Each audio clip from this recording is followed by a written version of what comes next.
Good evening, Farava. I didn't actually know I was speaking, so forgive me if this is a little unplanned. I think first and foremost, one thing I really want to share tonight is the incredible experience that this year has been.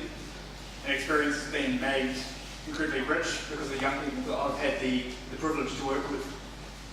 About 8 months ago, a colleague of mine approached and said, do you know any young leaders that might be interested in extending themselves and seeing what they're able to achieve on the international stage? If we can find a way to put some money together, find a way to get this to happen, do you know 3 young people that might be willing to put their hand up and give it a go? Excuse me. So, rather than sort of opening the floor to 3 young people that might want to put their hands up, we approached 3 young people we saw as being outstanding leaders and having an outstanding character that was very appropriate for the role that we had in mind.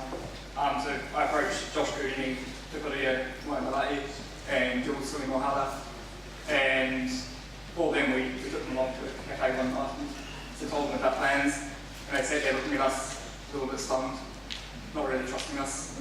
Of course, we were 2 young males telling them that we're about to take them on an overseas trip, which doesn't come across very well in any situation.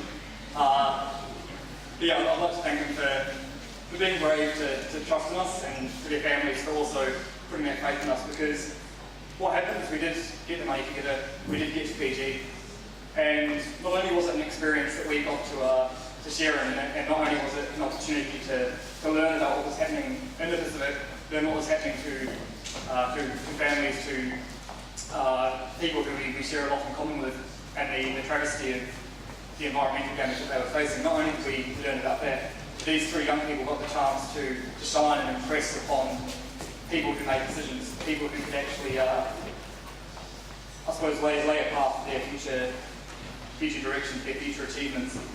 And so these 3 young people shone so much in Fiji that only a week after being back in New Zealand, I got an email from the United Nations Children's Fund saying, oh, we've heard word of these 3 young people from Aranui High School who are amazing and have so much potential, and we'd love to invite them up to the UN Youth Congress in Auckland to take part. So sure enough, 2 weeks later, we're back on the plane again. And again, same story. 3 people standing up, 3 people really extending themselves to make their voices heard, to make their thoughts heard, and to build relationships with people who they'd never met before. And again, that really rich impression was made.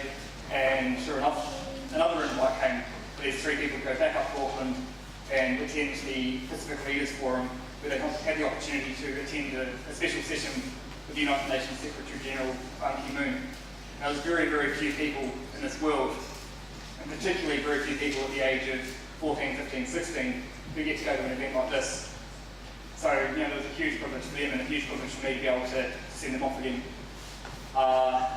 Unfortunately, I wasn't able to go up there, but I'd like to thank Ms. Fia Fia for being an awesome support and taking them up there with it.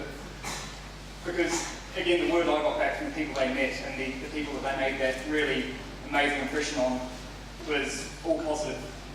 It was all outstanding, and people were keen to have them back at events again in the future. And you can probably guess the rest of the story again. They got back a couple of weeks later, I got another email. And I didn't grow tired getting these emails at all, they should keep me going, this was awesome. And one of the people that I've been working with on these projects had emailed and said, we'd like to put an invite out there for Josh Kudini to apply to attend the United Nations Environment Programme conference, which was in Bandung, Indonesia. And at first, my first thought was like, I don't have the energy to fundraise again, this is getting ridiculous. And then reached the fine print at the bottom that said all expenses paid. So of course then, at the same time as teaching 5 business that day, I managed to write both of our application essays and get Josh just to agree in terms of what I said, because it had to be away in 4 hours time. So Josh did agree, thanks for that.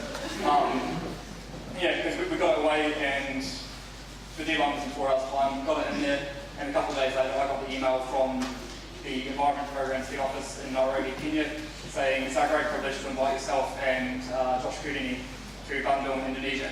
So it was great, it was awesome, a fantastic opportunity. But it was in 10 days' time. So then, as some of you might know, there was a bit of a stress finding out whether we could actually get the tickets or not. And it was 6 hours before the flight actually departed. I finally got an email saying, "Oh, here are your tickets," after I'd already told Josh that we weren't going anymore. So we got the tickets and had to be at the airport about 3.5 hours later. But again, the amazing impression was made, that leadership, that confidence, that real empathy and compassion for other people's lives and what's going on in this world really shone through in Josh's presence there. And it was that same attitude and that same leadership that Jules and Maria also demonstrated at the previous events. So just to wrap that up, we had an amazing time in Indonesia. It was a great privilege to be part of such a huge event with such amazing people who have a really amazing amount of power in terms of decisions that they make for this world.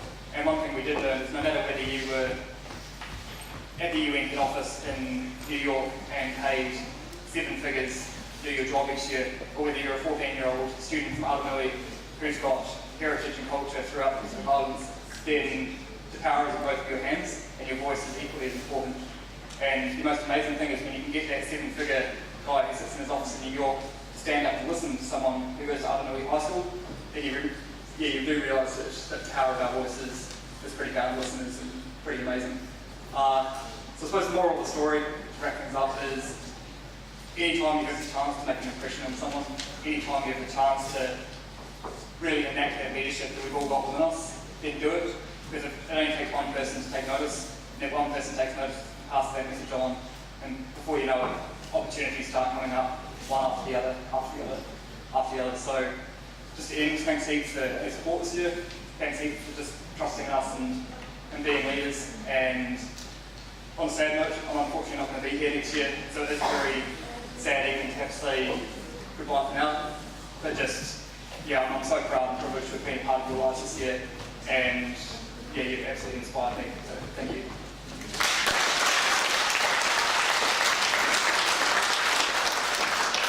Right, we've got some awards. I'll just get you ready to call out the names. The first one up is Jules Fimohara.